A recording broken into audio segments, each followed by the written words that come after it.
Okay, so thanks for joining us today. This is the advising workshop for the diagnostic ultrasound cohort that's going to be starting this fall. I'm going to kind of start things off with some introductions. So my name is Rhonda Mitchell. I am one of the advisors within the College of Nursing, and I advise the transfer students and some of the FTIC students for the diagnostic ultrasound program, but also for the nursing program. And so now I'm going to give my colleague the opportunity to introduce herself as well. Thank you, Rhonda. My name is Rebecca Matt. I am a program coordinator with the College of Nursing, and so I work primarily with our undergraduate programs, both BSN and diagnostic ultrasound. I do have prior experience advising the diagnostic ultrasound program, as I was the advisor last academic year for our first year students, such as yourself, as well as our sophomores. Perfect. Thanks, Robel. Okay, so what we're going to do is there's going to be the opportunity as we go through this presentation to for you to ask questions sort of at the end.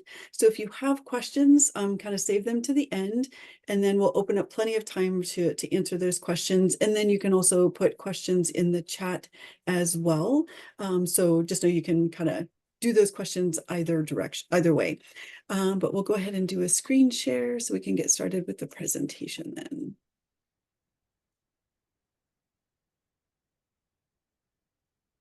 Okay, so can everybody see that diagnostic ultrasound new student advising on the screen? Yes. Okay, perfect, thanks. Okay. All right, so again, I just want to say thanks to everybody for joining us today. This session is going to be to orient you to getting you ready to register for your classes. So this is just the advising and planning portion, and then you'll register for your classes in one of the July registration sessions. And so we'd also like to just welcome you to Seattle University and to the College of Nursing Diagnostic Ultrasound program. We're very excited to have you with us and super excited to get to work with you over the summer and get you ready to start the program. So a little bit more of introductions about some of the folks and some of the names that you'll be seeing as you go through the program. So our current dean for the College of Nursing is Butch DeCastro. He's been the dean for just over a year. And we've been very excited about his leadership and just some of the things that he's got coming up for the College of Nursing for both programs. Our current BSN program coordinator, who is also our current interim associate dean, sort of outgoing, is Jamie Navetta. And then our incoming associate dean is Melissa Owen. And then somebody else that you're going to work quite a bit with is Maret Aziz. She is the Diagnostic Ultrasound Program Director. And then, of course, our program coordinators, Robel, who's introduced herself here today. And our other program coordinator is Maya Mosteller. And you'll work quite a bit with her and get a lot of emails from her as well. And then myself, Rhonda, who's one of the academic advisors within the College of Nursing. So we'll talk a little bit about how our advising model works. So we have professional advisors and then we have faculty advisors. So I am a professional advisor. So I have never worked in the diagnostic ultrasound field or the healthcare field. I've never done the diagnostic ultrasound classes, but I have worked in higher ed. So I know higher ed processes, policies, software programs, how to register, planning classes, all that stuff, right? And so even though your faculty advisors know all of those things as well, they have that extra depth that they're going to add to your program, which is the career discernment and then helping you prep for that registry exam that you're going to take at the end of the program when you graduate. So the professional advisors, like myself, will be assigned to you for your first 3 years, right? So your freshman, sophomore, junior year. And then in your senior year, you'll get reassigned to a faculty advisor, and that senior year will be your clinical year. And we'll look at that in just a second when we look at the program of study. But just so you know, the College of Nursing does require students to meet with their advisor one time at a minimum every quarter. And we kind of plan that to be a key meeting, and that is to do during our advising time to prepare you for the upcoming quarter's registration. So for example, this fall, you're going to meet with your assigned advisor in like October, November to meet and talk about how the quarter's going, but then also talk about your winter quarter classes, what to expect, that type of thing. Now, even though you are required to meet with your advisor once per quarter, we definitely encourage you to meet with us more than once per quarter. We are available if you just have some concerns or you just are having some challenges and you're not sure what to do or where to go. Definitely reach out to your assigned advisor and we can help point you to some resources and different things on campus. Um, there will be a system, I believe it's through your student portal, for you to be able to schedule appointments with your advisor, and you'll get an email letting you know when it's time to start scheduling those appointments.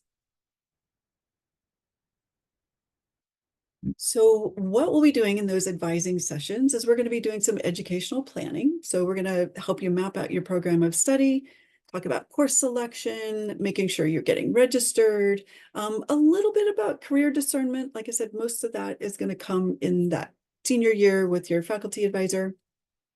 But we also help you navigate those challenges. So, right, as I just talked about, we encourage you to meet with us to talk about academic challenges or personal difficulties that you may be having that might be impacting your success in one or more classes, because there are options and steps that can be taken that we want you to be aware of if those situations arise. So we definitely encourage you to reach out to us if you have some of those challenges going on.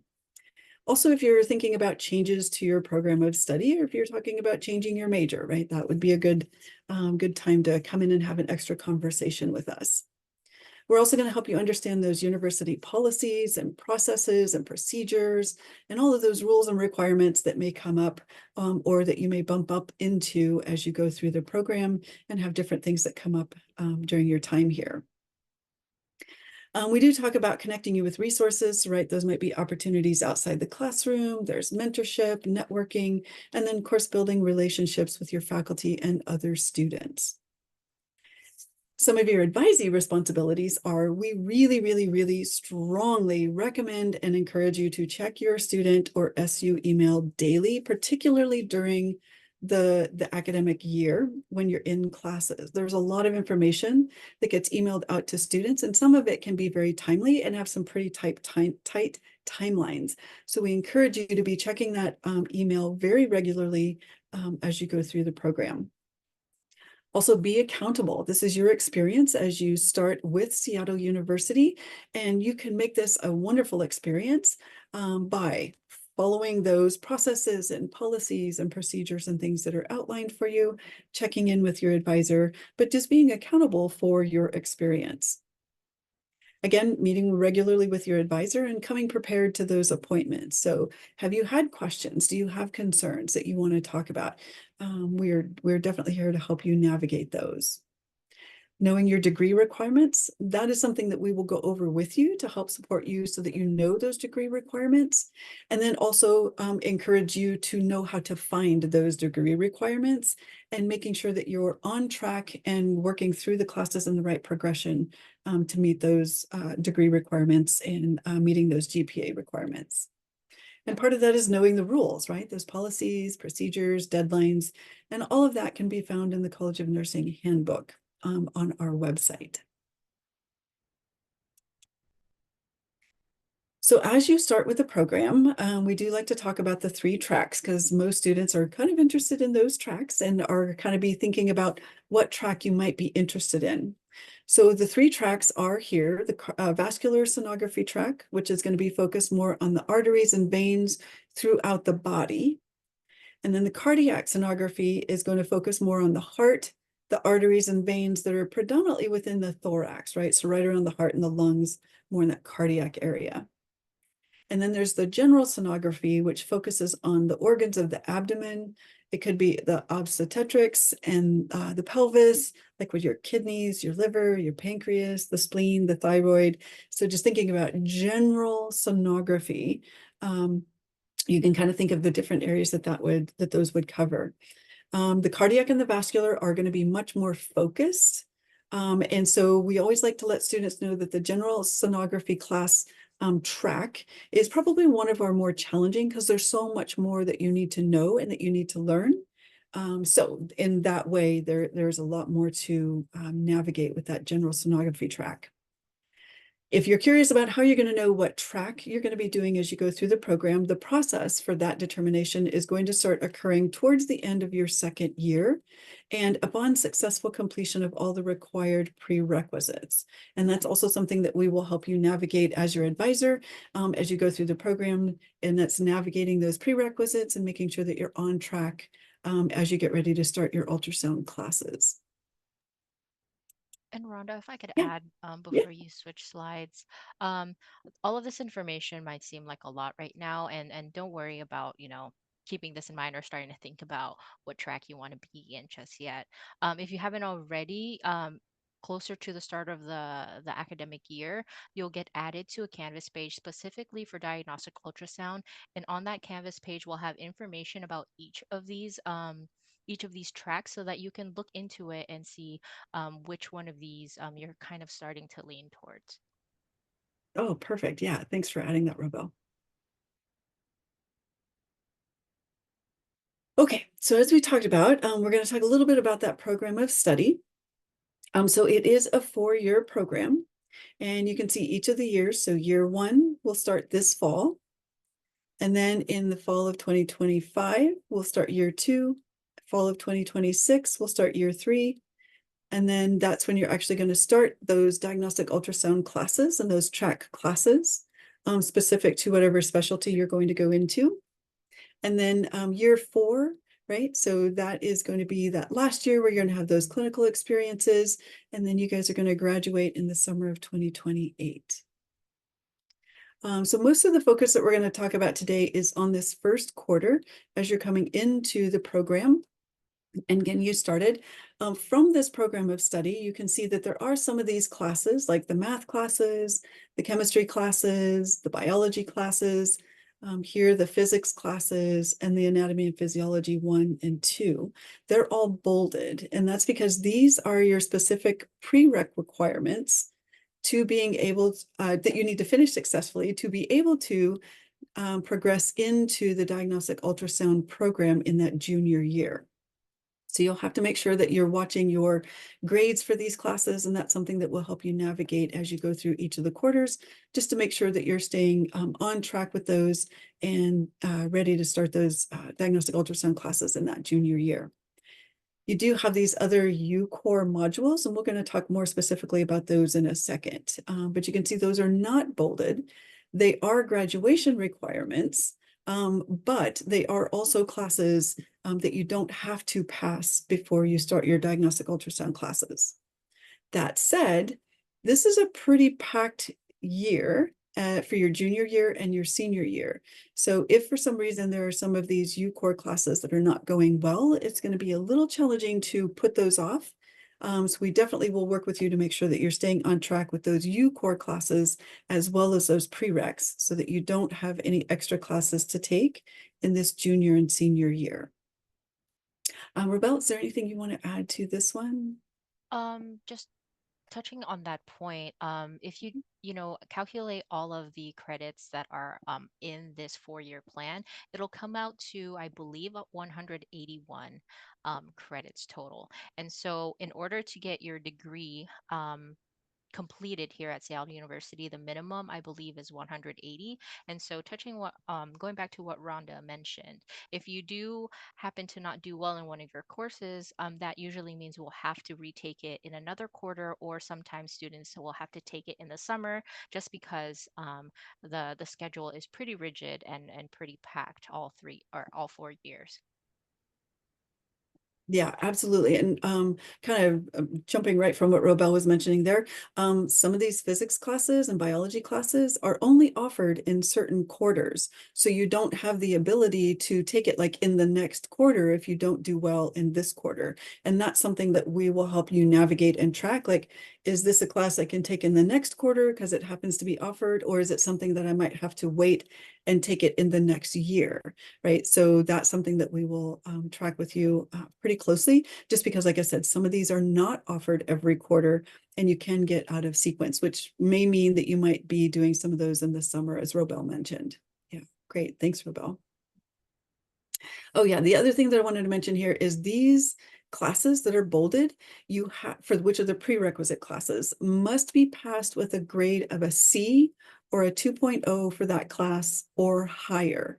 A C minus is not passing in these classes. So if you get a C minus in, say, your chemistry or your math in your first quarter, that means you have to retake that class.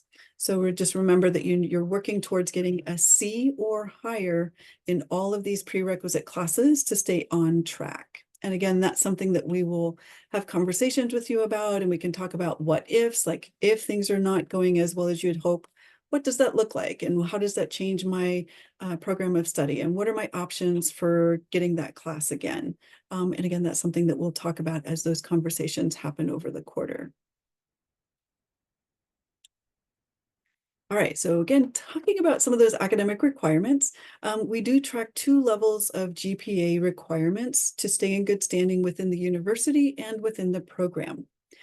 Right now, you have your cumulative GPA, which is all of the classes that you take at Seattle University. So that's all of those bolded prerequisites, all of those university or UCOR classes, your diagnostic ultrasound classes, and then those 2 nursing classes. And right now, that cumulative GPA is a 2.75 or higher. We also track your major GPA, and you do have to stay in good standing with the program. And those major GPA classes that are counted towards this major GPA are the 2 nursing classes, all of your diagnostic ultrasound classes, and all of your prerequisite classes. And right now, that major GPA has to stay at a 3.0 or higher, and those are cumulative. Now, there are some changes to this policy that are coming up over the summer, and so that's something that we will revisit as we start doing those advising sessions in the fall to sort of let you know what that official policy is and what those changes are and how those will impact you and progression in the program. And again, just to kind of revisit that, making sure that for your prerequisites, your diagnostic ultrasound and the nursing classes, right, which are here for your major GPA, those all have to be graded with a C or higher to pass the class and not only stay in good standing, but also continue on to the next quarter with that successful progression. All right, so what are those UCOR classes that we keep talking about? So those UCOR classes are what we call University Core, and they are to help you round out your Jesuit education, right? They're going to assist you in becoming strong interdisciplinary thinkers, and they'll help you develop critical thinking skills that will help you analyze information as you go throughout your program and even after graduation, right? So they're there to sort of give you some different ideas and perspectives to think about, also moments to be self-reflective, and think about your time in the university and in the program. Our UCOR classes are taken in modules. So you're going to have module 1, which is the 1,000 level classes, module 2, which are the 2,000 level classes, and then the module 3, which are the 3,000 level classes. Now, the module 2 classes all must be taken at Seattle University. These cannot be taken outside of Seattle University and transferred in.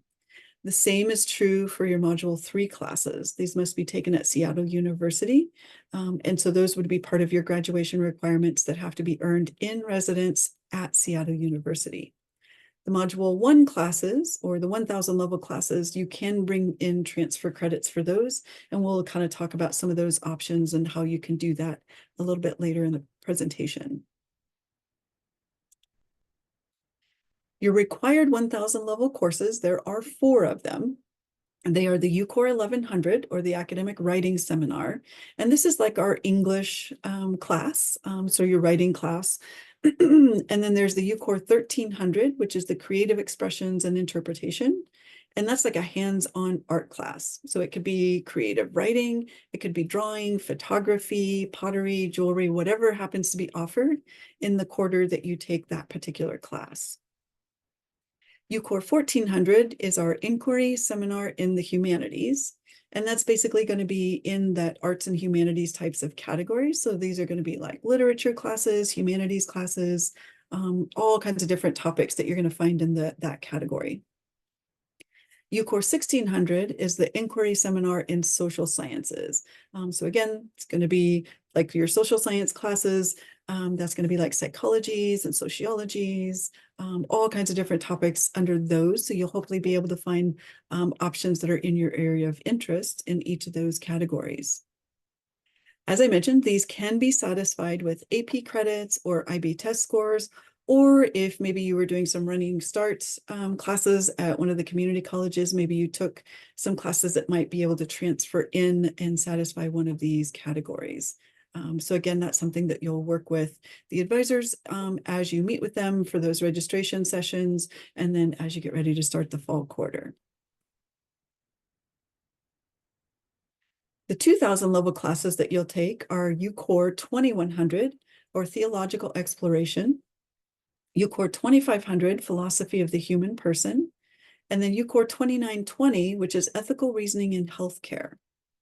Now, this UCOR 2500, as you can see the note there, is the prerequisite for 2920. So you must take and pass this class, the 2500, before you can take the UCOR 2920, Ethical Reasoning in Healthcare. And again, these three classes are the ones that must be taken at Seattle University and cannot be satisfied with transfer credits. And Rhonda, you Yeah. mentioned that UCOR 2500 is a prerequisite to UCOR 2920. Yeah. UCOR 1100 is also a prerequisite for UCOR 2100. And so Mm. um, if students aren't already coming in with transfer credit for UCOR 1100, we typically recommend that you take that within your first couple quarters here at SU, just because it will make planning for the rest of your program a little bit easier, and it'll make it a little bit more flexible when we're planning for U course. Yeah. Yeah. Great. Thank you, Robel. Okay. And then there's the required 3000 level classes, and that's the UCOR 3100 or the Religion in a Global Context. And then UCOR 3400, which is Humanities and Global Challenges. And then the UCOR 3600, which is the Social Sciences and Global Challenges. And again, these also are going to have, as Robel mentioned, some prerequisites of some of those 1000 level classes and certain numbers of credits to be completed and things like that. So those will be pieces that will help you navigate based on what classes you're coming in with transfer credit for, or if you're having to start classes like at the 1100 and take those classes at Seattle University, and will help you navigate and plug in when you'll actually be taking these 3000 level classes as well. All right, so as we talked about on that program of study, there are those prerequisite classes, and you can see those listed here. So you'll have your Math 1026, which is the Advanced Algebra and Functions. Now here we want to do a little bit of a clarification. You can do Chemistry 1500, which is General Chemistry, and Chemistry 1501, which is the General Chemistry Lab, or you can do Chemistry 1200, Chemistry for Life. And to determine which one you're going to take is really going to be a conversation that you're going to have with your advisor to determine like what are your long-term plans? Do you have plans to go into other programs or other areas of interest? Or maybe once you graduated with your bachelor's degree in diagnostic ultrasound, are you looking to go into another program that might require a general chemistry? In which case, then we would recommend you do the general chemistry classes, but you do have the option to do the Chemistry 1200 Chemistry for Life as well. Let's see, Robel, do you have anything to add to the chemistries there? Oh, I think that was good. No? Okay. And then you'll also have the Math 1028 or the Pre-Calc or Trigonometry class. And then with the math classes, most students will end up doing these two classes. But if you're a student who happens to be coming in and have maybe taken some college credits and some college math classes that are like the college level calculus, you could potentially use that one college level calculus class to satisfy the math requirement. And again, that piece is going to be something that you'll work with your advisor on to determine which math pathway do I need to do? Do I need to do the 2 math classes, or do I just have the one calc class? And again, that's something that we'll work with you individually to determine. Then you're going to have your biology requirements. So the general biology, which is the biology 1610, and the lab, which is 1611. And then for your 2 physics classes, you're going to do physics 1050, which is the mechanics, and 1051, which is the mechanics lab.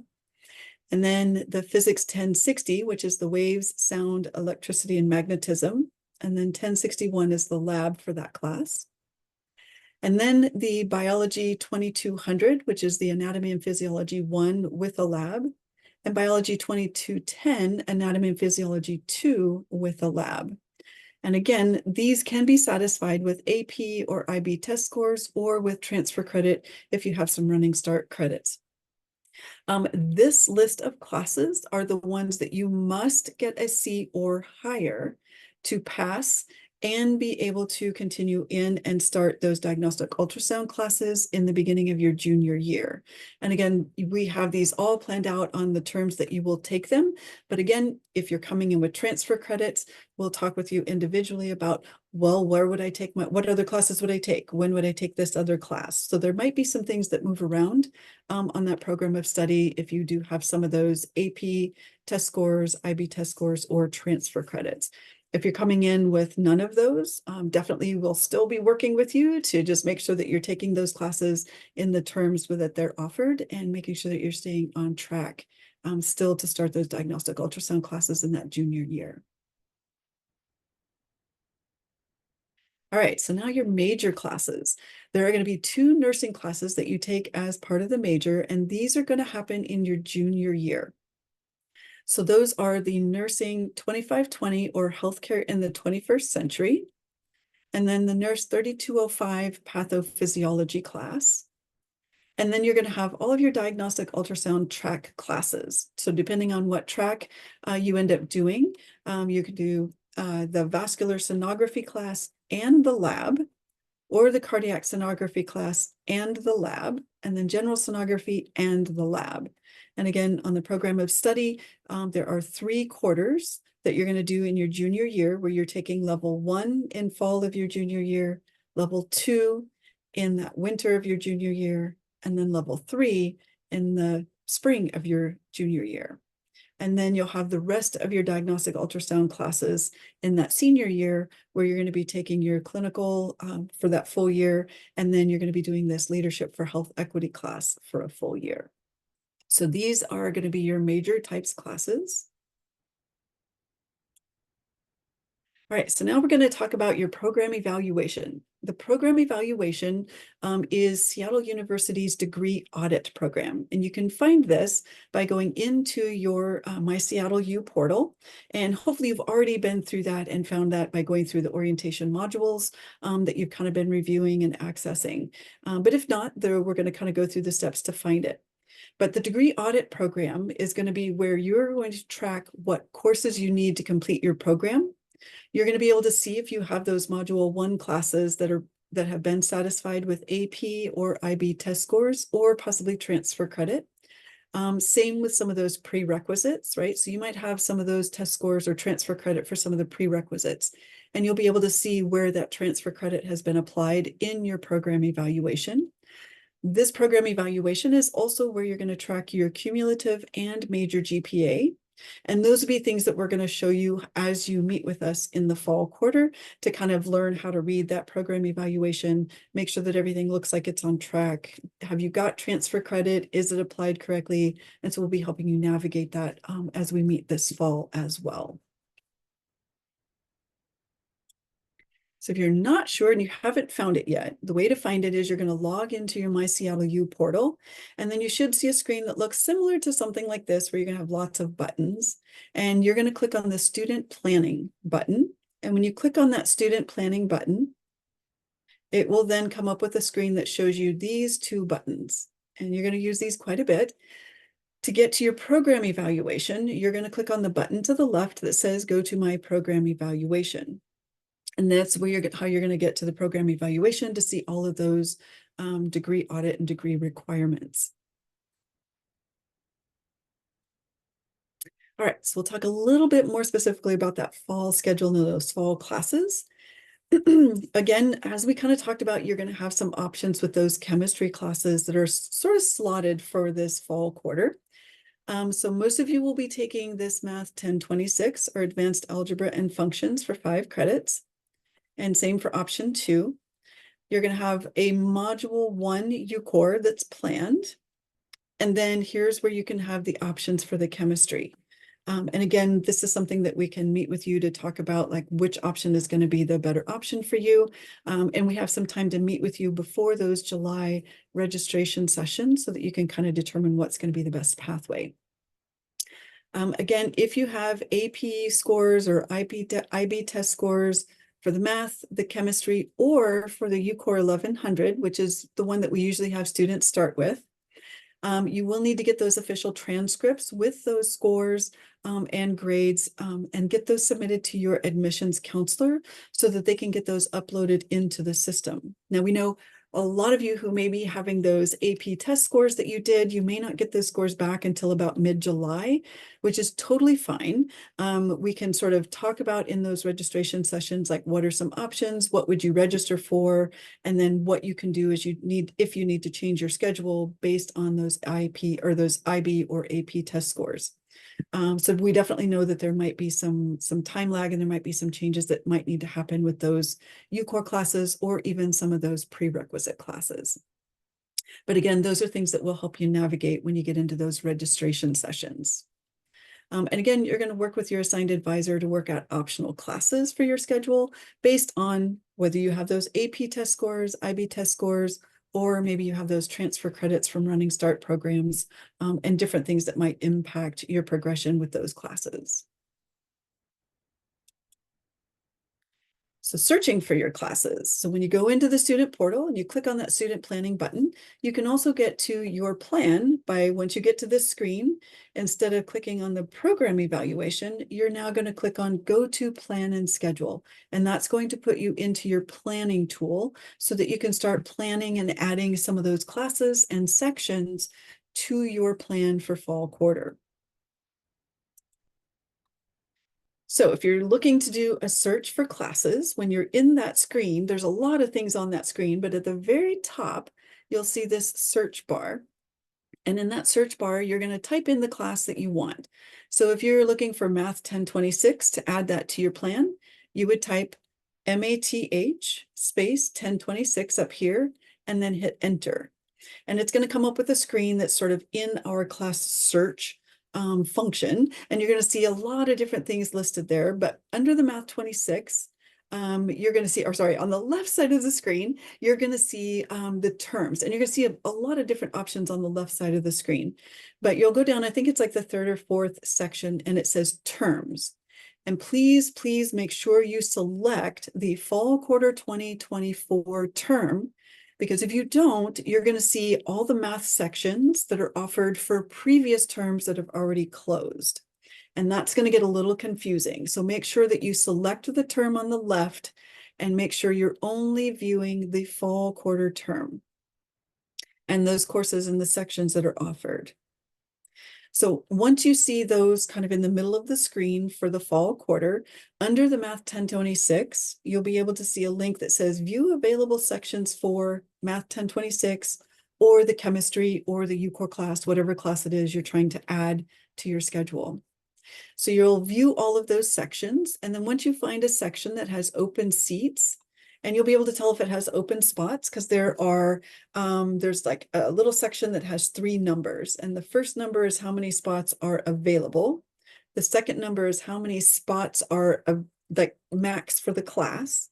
And then the third one is for waitlisted classes. Now, most of our classes may or may not have a wait list that show up, but that's something that we would help you navigate. So if you have any questions about those, we'll help you navigate those. Do note that the UCORE classes will not have wait lists. So you will not be able to wait list for a UCORE if it's already showing full when you go in and sort of register. But right now for planning, you can plan any section that you want. But I would definitely recommend planning a section that has seats available, just to make sure that when you go to register, that you'll be able to register for that class. Anything you want to add to this part, Robel? No, I think that was great. Yeah, just reiterating the point about UCORE. So if the UCORE that you had initially planned prior to your registration time has like now closed, then you just go ahead and search for another one that hopefully is around the same available time and day that you were hoping for. Yeah, perfect. Thanks, Robel. One thing to note is, again, we are planning your preferred classes and sections. You have not actually registered as you're planning and adding all of these sections to that tool. You're kind of planning out what you would like your schedule to be. It also does not guarantee that you are going to have a spot in that section when you go to register. Okay, so the class could be full by the time you go in and register. And if that's the case, then we would have to talk about options at that point in time. But I do know, I think most of the sections should be fairly available for you all in those first registration sessions. But again, this part where you're adding these sections is only planning your sections. It's not registering.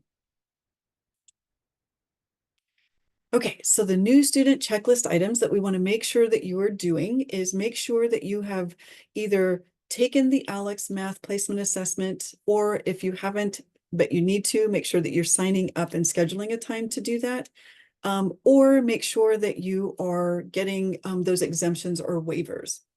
So even if you have waivers, I believe they are requiring all incoming students that are first time in college to take the math placement assessment. The only way that you would not be required to take that would be if you actually got a waiver by showing that you had already taken a college level math class. A high school calculus class will not be enough to waive an ALEX math assessment, but there are multiple ways to have that done.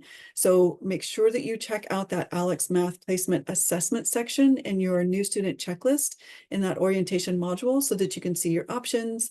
You can sign up for that assessment and get that completed before you register so that we know if you're ready to go and start with those higher level math classes in the fall, or do we need to maybe look at some other math options before you get to those higher math classes. So again, submitting those AP or IB scores, if you've gotten some AP tests for classes that you've taken, or IB scores, submitting your SAT or ACT scores, and for sure, if you've gotten any college credit for any classes by doing some of those running start programs and having some of those college level classes, you'll need to submit official transcripts for all three of those, or so, sorry, for all three, yes, the AP test scores, the IB test scores, and the college level running start credits. Those all will require an official transcript to be submitted.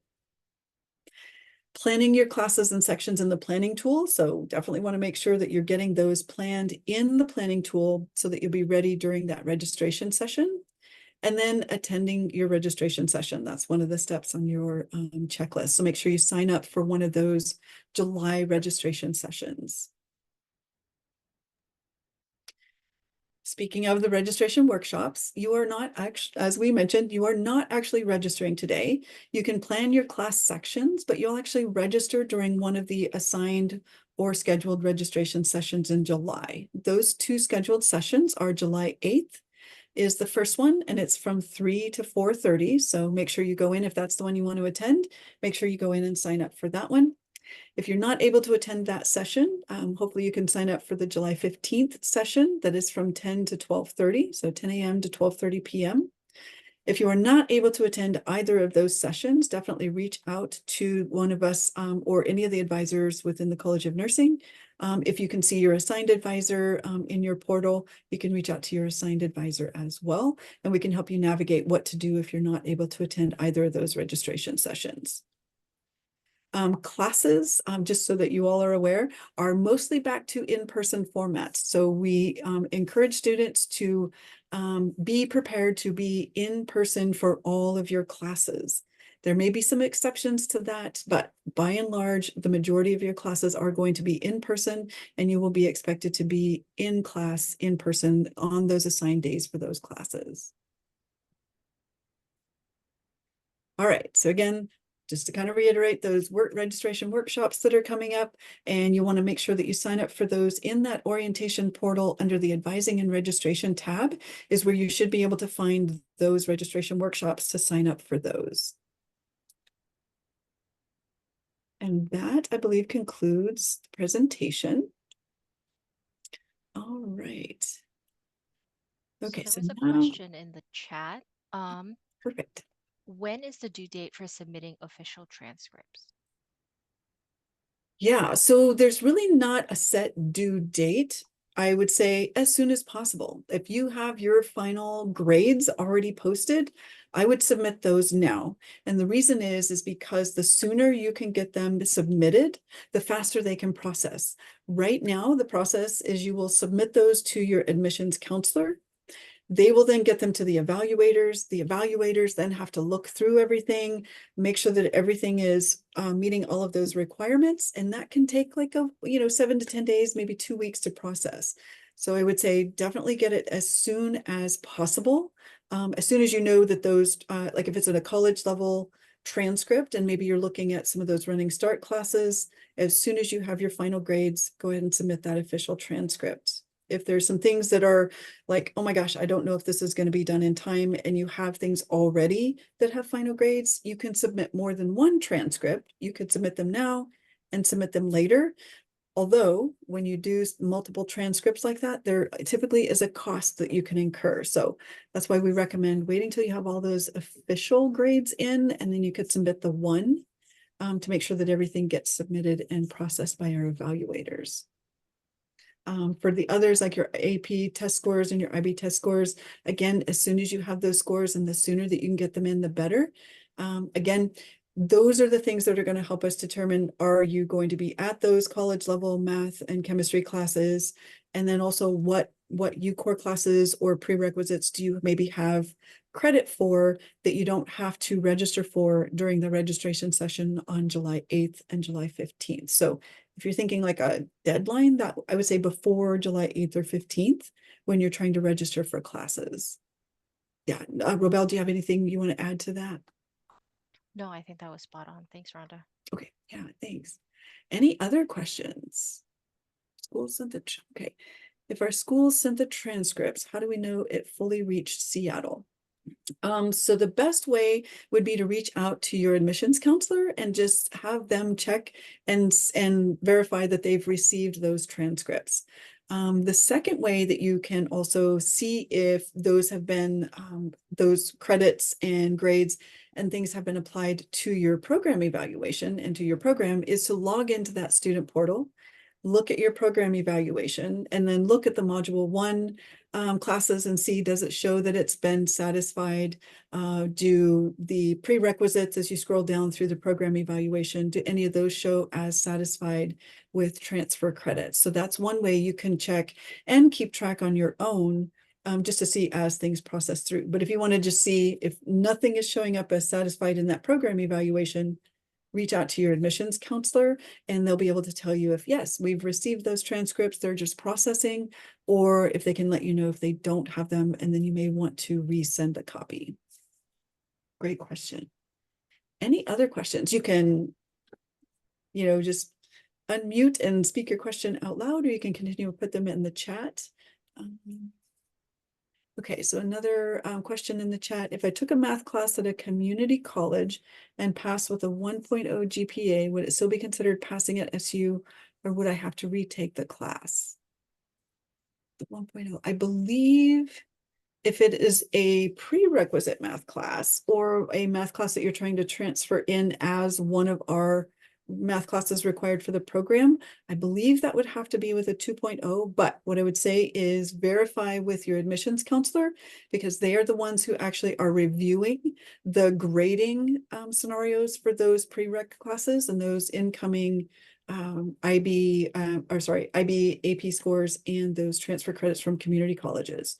So definitely have a conversation with your admissions counselor to verify those.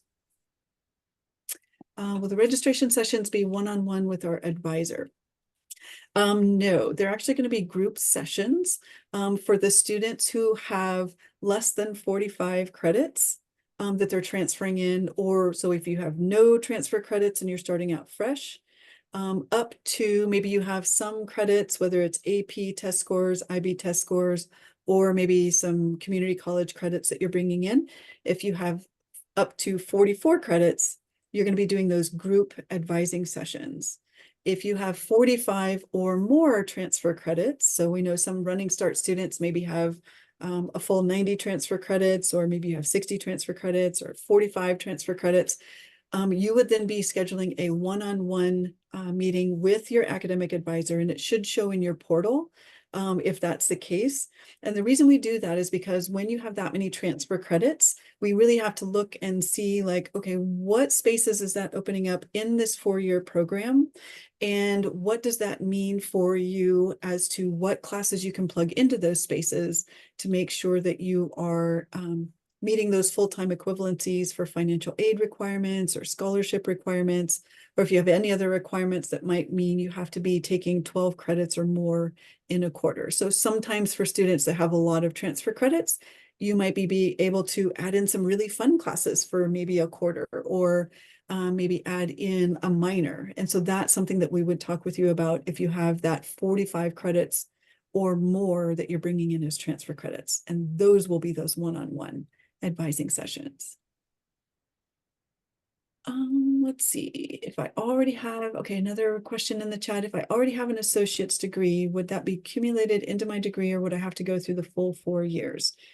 So that's a tricky one. And that's where you have to have those one-on-one conversations with your advisor, because it does not allow you to start the diagnostic ultrasound classes sooner. You came in as a cohort, so you're all coming in as a cohort, and you're going to start the diagnostic ultrasound program in your junior year as a cohort. So that's where we would talk with you about what does that look like? How does that impact what you're going to take over those first 2 years, where you might be working on some of those prerequisites, and what that kind of looks like for you.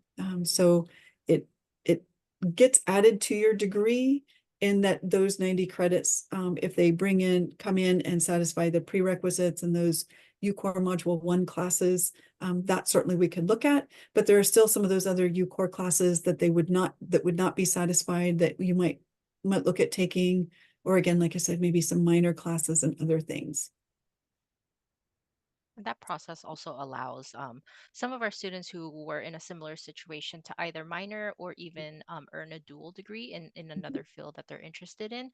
And oftentimes they really enjoy it because it allows them to kind of combine the things that they learned in the diagnostic ultrasound courses with the other degree that they're working towards as well.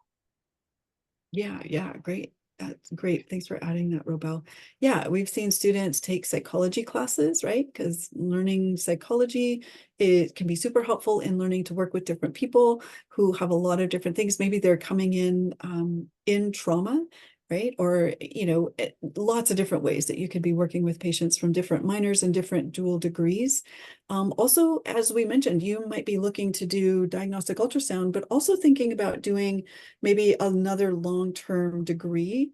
And you can take some key classes in some of those spots that might help you meet those longer-term objectives. But again, that's where we'll kind of have those one-on-one conversations with you as a student to figure out what is the best option and the way forward with those classes and programs.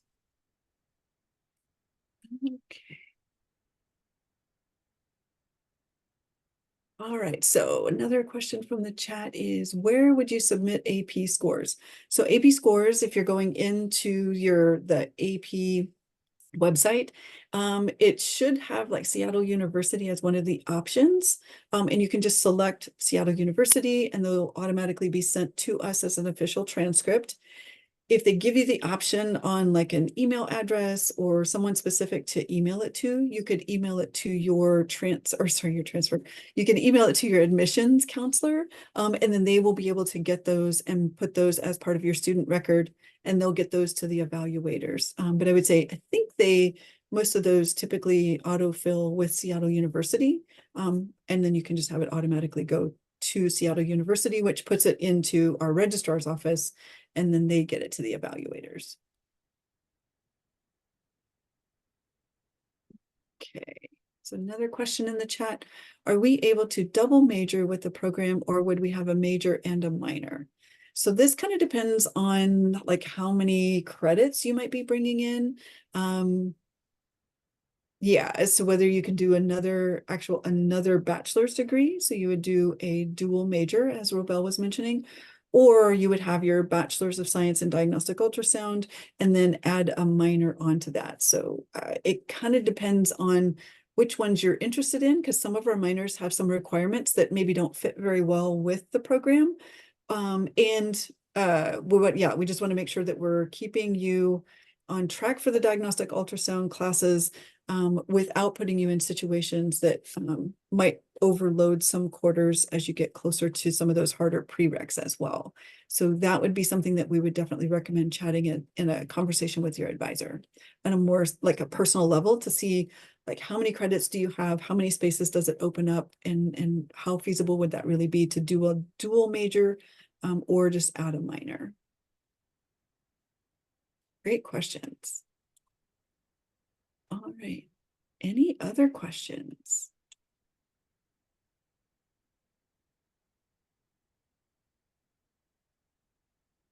Okay, so if you don't have any other questions, you're certainly welcome to, that's all the presentation that we have. So you're certainly welcome to leave the workshop. And then, like I said, just make sure you're following up with those next steps. And then going through your new student checklist and signing up for one of the registration workshops. Otherwise, if you do have other questions, you're certainly welcome to put those in the chat. Or again, you can unmute and just sort of speak your question out loud.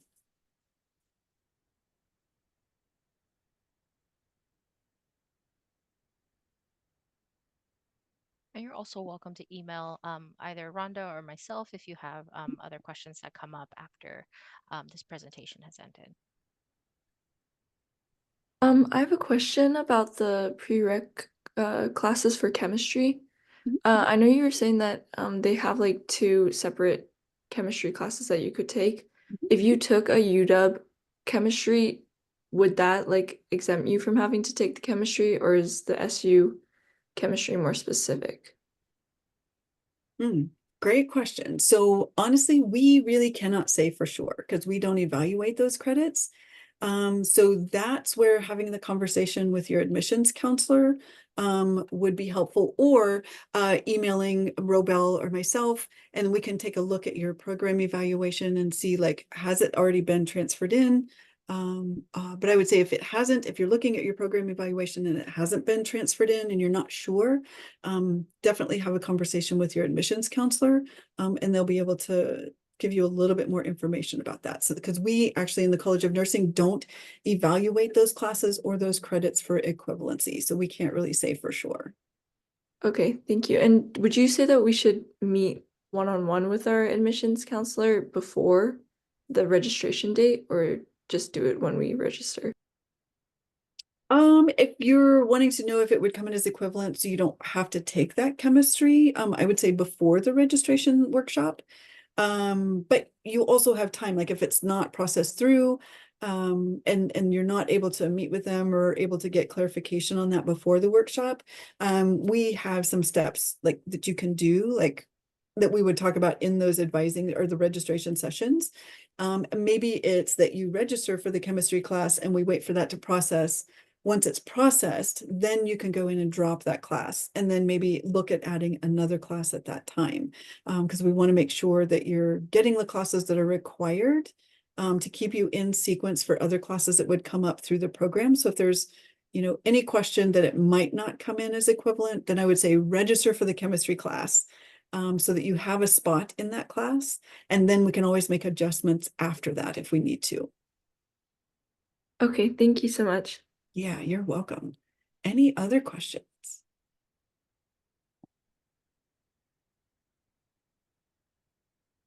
One question I have is, if you took a general chemistry class without lab, does that still satisfy the chemistry classes, the prereq? Good question. Robel, I'm not sure. Did you see that with any of the students last year? I did. And so what ended up happening is that I mean, oftentimes the student will just retake chemistry here at Seattle U, so that the lab credit does get included. Um, because otherwise you would have to take the labs separately, and oftentimes there's a bit of a gap between when the student had taken like the lecture portion of the chemistry course that they took at another institution, and so it's just easier for them to kind of get a refresher and also complete those credits to satisfy the program requirements. Okay. Okay, thank you.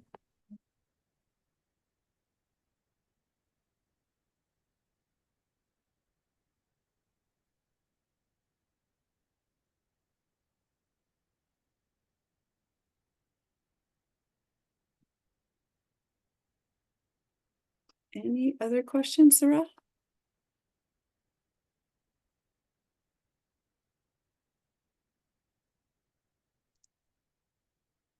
Oh no, sorry. Thank you. You're welcome.